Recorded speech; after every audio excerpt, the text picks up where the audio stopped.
In this video, I will show you how to paint snow with watercolors and how to make it look realistic and full of light. As always, we'll talk about what colors to use, which techniques work best, and you can follow along using the reference photo, which I saved in the video description below. So there are three main ways of painting snow with watercolors. The most basic one, something many beginners do, is to use white gouache or white opaque watercolor, which is not exactly fit for traditional watercolor because after all, watercolors are translucent, and adding white, unless you're going for a very decorative look, is only going to muddy up your colors. The second approach is to paint around the white snow, also known as negative painting. Essentially, you're not painting snow at all, but rather painting all the shapes and colors around it. And it might work for simple references like this, where there's very little variation in light and shadow. And then there's the third most realistic way, which I'm going to show you in this video step by step, and it includes painting snow shadows, sculpting the snow hills on paper with your brush, and we will need a very particular set of colors to do this right. I'll mention my favorites and I will explain why they work best using color theory. We'll talk about why it's best not to use gray, and as I'm about to show you, you will likely need more than one layer of color using both wet on wet and wet on dry watercolor techniques. I'm going to sketch out my polar bear on a small 7x9 block of cold pressed paper, and as always, I saved a full list of materials in the video description below so you can refer to it later on. So let's start by painting the first wash of color, the large snowy mountain behind the bear. Notice that I made a very light mixture of phthalo blue and phthalo turquoise on my palette. You can go with any shade of blue you have on hand. I prefer non-granulating, vibrant phthalo shades, and I like to use more than one to have some visual interest. Apply a light wash and you can switch to a smaller brush to get an accurate silhouette around the bear. And maybe let's add some more intense turquoise up on top, wet into wet, meaning while the paper is still wet, a classic gradient wash. Now let's leave this part to dry, switch to the foreground, and I will explain to you why we need to use blue pigments to paint snow.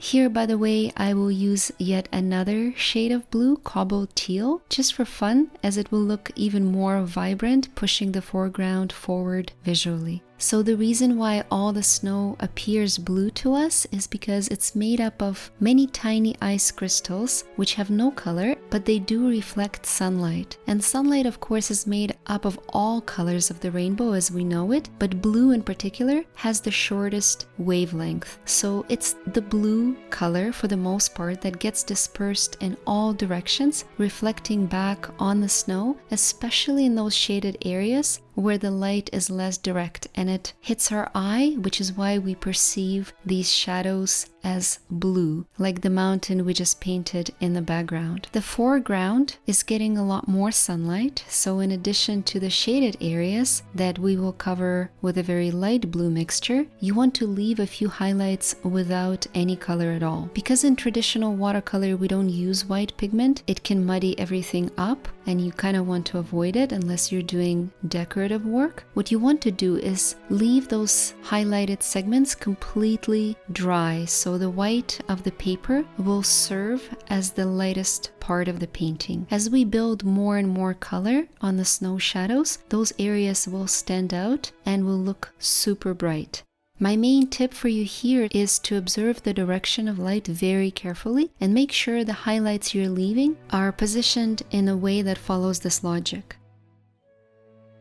So based on the reference photo, the light is coming from the top right. Most of the snow hill on the right is blocking it, so we only see a thin strip up on top. It's spilling over, and also in front of the bear we have a smaller hill that's getting lots and lots of sunlight on the top right side. You can try and capture minor details and some irregularities on the surface by painting around additional smaller highlights with your brush. And we will come back and accentuate these shadows even further on the second layer that we will paint using wet on dry technique. So we have our first layer of blue snow. We will paint the bear in the final phase of this work. And now we can work on accentuating the darker shadows and creating depth in our composition.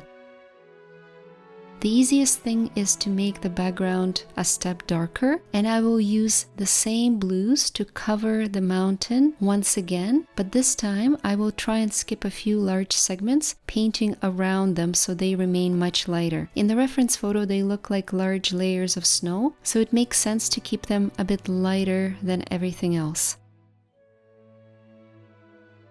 This technique is called negative painting, my favorite watercolor technique, and it involves painting around the shapes rather than the shapes themselves. So essentially we're sculpting the silhouette of each snow sheet with our brush.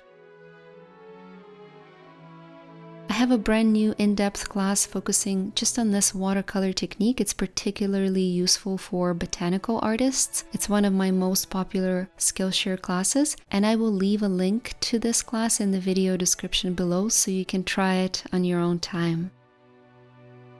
I will try to paint around a few hairs on his neck using negative painting technique. Kind of hard to do this with size 4 brush, but maybe I can manage just a few. Another trick I wanted to show you is how to use different brush strokes to create more depth and maybe even an impression of snow drifts and icy surfaces. So while my surface is still wet, I will use a darker shade of granulating cobalt blue for this and just apply my brush strokes diagonally to mimic the direction of the hill. All of this can be done using just one shade of blue. Just use a darker, more saturated color here. But if you have several shades, this is a fun way to experiment and use them all in a monochromatic composition that looks cohesive and very much alive with different hues and color transitions. Once again, I'm doing this part wet into wet, meaning my paper is still wet. We've applied one layer of blue and now we're adding additional color onto this wet surface.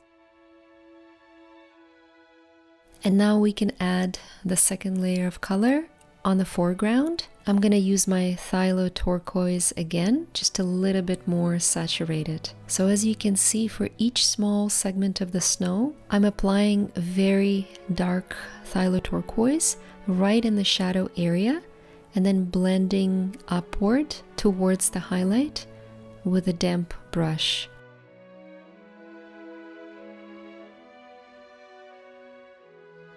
And you can add as many of these details as you want, depending on the size of the paper.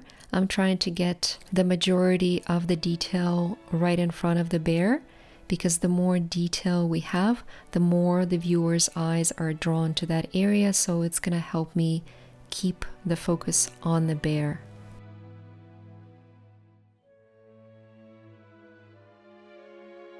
I also want to capture this large dark shadow under the big snow hill using lots of phthalo turquoise, outline a few shapes and then blend upward, maybe even switching to a larger brush just to help that color disappear into the dry area. And having a lot of darker blue here on this side will help me balance out all that heavy texture up on top.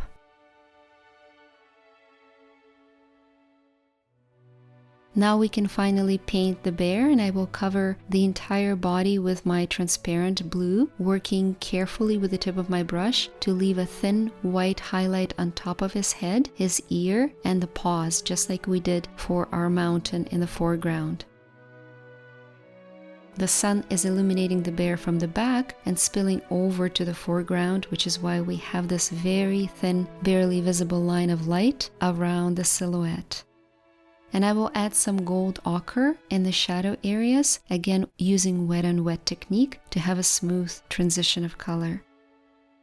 Second layer is very light. I'll use indigo, which is the darkest blue that I have. It almost looks black, but it's much softer than black. I'm gonna apply it on the nose, blend with clear water, and also add some purple in the shadow area. Purple is my favorite color, and I just have a thing about adding it into every painting, sort of like a signature, even when it's not really necessary. So you can completely disregard this part. Now the easy part, you can finally make the background as dark as you want. In the final step, just painting another layer of transparent blue behind the bear and all over the mountain.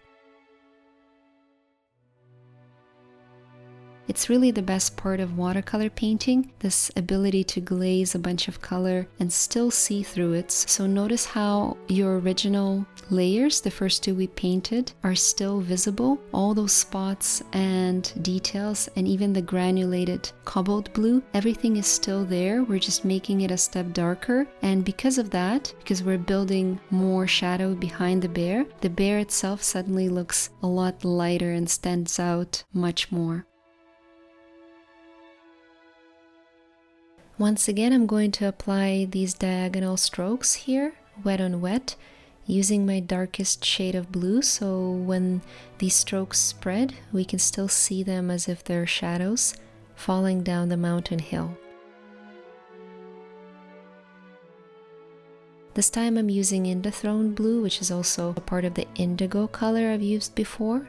So my palette is very cohesive, everything just fits together, giving us an entire range of blues, just like in the real life on a sunny day where we see a variety of shadows on the snow. I'm going to accentuate my shadows now by adding more saturated blue on the snow, just to increase the contrast between light and shadow areas on the foreground and get more interesting texture here and there.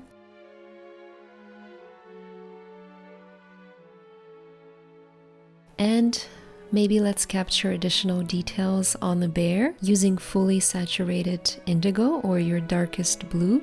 You can even use pure black here if you want super high contrast. And I will add the darker colors on the nose, the eye, inside the ear, and the claws, of course. Maybe even a few shadows using a lighter shade of indigo just to capture the texture of the fur, but really there's very little room to get the details there, so I have to be very careful not to overdo it. Maybe just a few lines here and there. Let's peel the tape. This was fun, a tiny little painting done almost entirely with blue pigments, and you can tag me on Instagram when you do your own version with your own unique combination of blues. Definitely share this with your artist friends so more people can enjoy this technique. To be completely honest, although snow is fun to paint, I can't say I'm really enjoying the weather right now. This is an actual footage of me walking my son home, and this is how I spent last night just before editing this video. It's unbearable. So if you're watching me from a sunny place, give it a like and send some sunshine my way. Special shout out to one of my subscribers, Richard, who lives on an island. And this reminds me that somewhere out there, the warm weather does exist and it will eventually make its way back to Canada.